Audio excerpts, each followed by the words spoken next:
we need to talk about the American people. We need to talk about our economy, inflation, even debt. Right now, what we continue to hear is that many Americans cannot afford to live. I receive this message all the time, that people write to me and comment and say, I cannot afford to live. That is how bad things are here in the United States. And what's troubling is things could get even worse. Now today we're going to go over a few things, mainly credit card delinquencies, what they are doing to the American people, and why what has happened over the past few years has gotten so much worse. So make sure you stick around for this entire video, and I'll explain exactly what is going on. But all I ask is one thing, takes 2 seconds. Go ahead, hit that like button if you enjoy these daily updates. And now let's begin.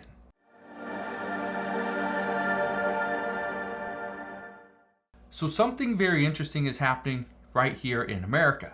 Right now we are seeing credit card delinquency rates soar to the worst level since 2012. This is troubling because if you remember what was going on in 2010, 2011, 2012, then you know things were not good. The economy was struggling. We were just trying to get back at it. Okay? We went through a financial crisis, a real estate crisis. People were unemployed. A lot of people were using savings and their retirement accounts. But now, because we do not have a lot of savings, our retirement, well, some people don't have anything. And the third thing is they were using credit cards because years ago, they were able to get a credit card locked in at a pretty good rate. Now, it's not so much. I want to show you a few things. Okay, look at this. It says all stages of credit card delinquency, 30, 60, and 90 days past due, rose during the fourth quarter of 2023. But the share of debt that was either 30 or 60 days past due rose to the highest level since 2012. That's concerning because what's now happening is the American people are struggling to pay their debts. So guess what? They don't. They don't try. They don't call their credit card company and say, hey, I'm struggling right now. I just lost my job. I have this payment and that payment. Got medical bills. I need 1 month. I need 1 month and I'll make a payment. A lot of people just put it off. Now here's the interesting part. Some people are going as far as just moving. Just getting out of here. Look at this. This is priced out of America. Why more and more Americans are deciding that the only way to get ahead is to leave. Now, I have a handful of friends that do not live here in the United States. I have a couple that live over in Bali. I have a handful that live in other countries, Mexico, Puerto Rico. I have one friend that he wanted to live in Hawaii. So expensive. You know where he moved? He moved to Australia. Too expensive in Hawaii. He decided, I'm going to Australia. Okay? People do not want to be here in the United States because of all the stuff that's going on, but at the same time, prices continue to go up and up and up. And as we get more people into the United States, as the economy looks like it is booming, prices are going to continue to rise. And a troubling thing is the Federal Reserve is not going to lower interest rates. The expectation is we will not see interest rates lowered until potentially 2025. Now, I want to show you something else because this is important. It says the rise in credit card usage and debt is particularly concerning because interest rates are astronomically high right now. The average credit card annual percentage rate, or APR, has been holding steady at a record high of 20.75 last week, according to Bankrate database that goes back to 1985. The previous record was 19% in July of 1991. So we are now up over the highest APR that we've ever seen. Again, troubling because there is over $1 trillion in credit card debt. $1 trillion. Now, here's why things are potentially getting worse. This is an article that just came out a couple days ago, but look at this. It says many personal loan borrowers rely on loans for everyday expenses as the cost of living grows. It says household debt is up as certain states face unaffordable cost of living. I have talked to many people, and I talk to many people every single week, but many of the people I've talked to recently have gotten personal loans. They've gone to go and get a loan against a car that they already own. Okay, they go get a loan on it, and the reason why they're doing this is because they need the money. Look at this. It says the two more common reasons consumers use personal loans are debt consolidation and home improvements. I'll tell you this, for me personally, I do not like to fix up my own personal home. Okay, that's just my thing.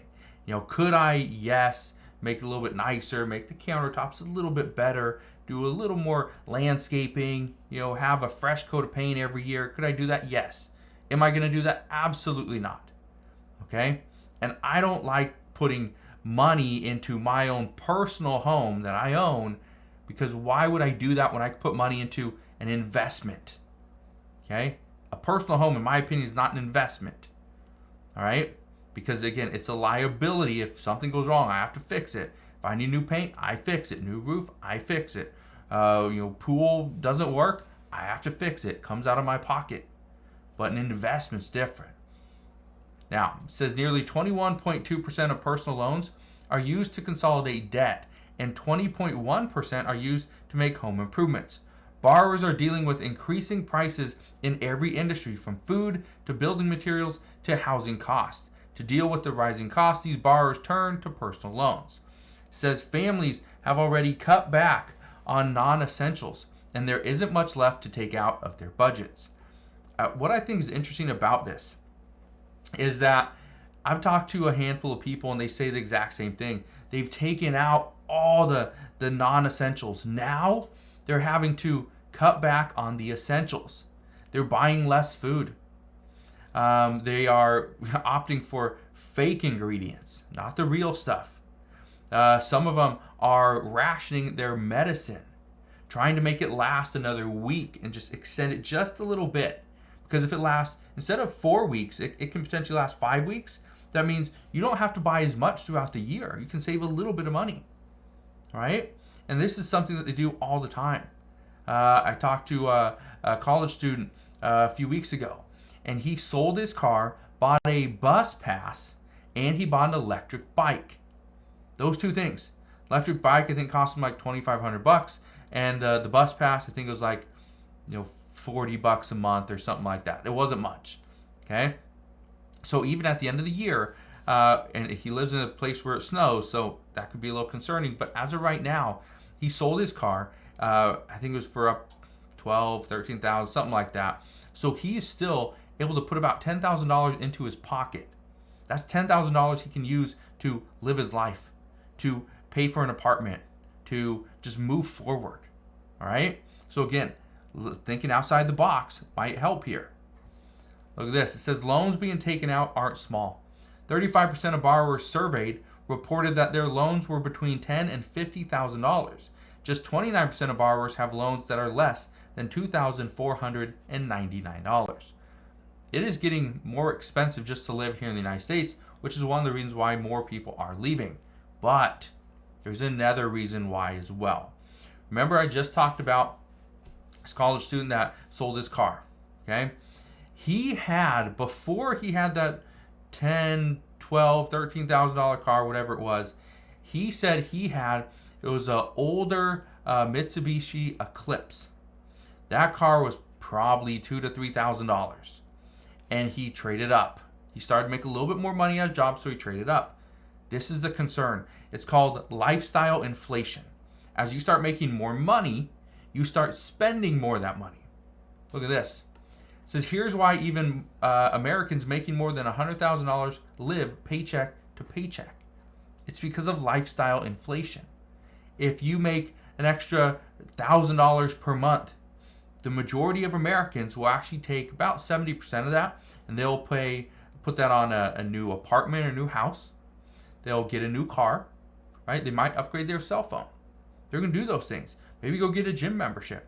Probably won't use it according to statistics, but they're going to get one. This is the problem.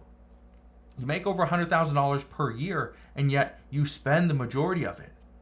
For me personally, okay, I currently save about 95% of my income. About 95% of my income every single month. I save it. I do not spend it.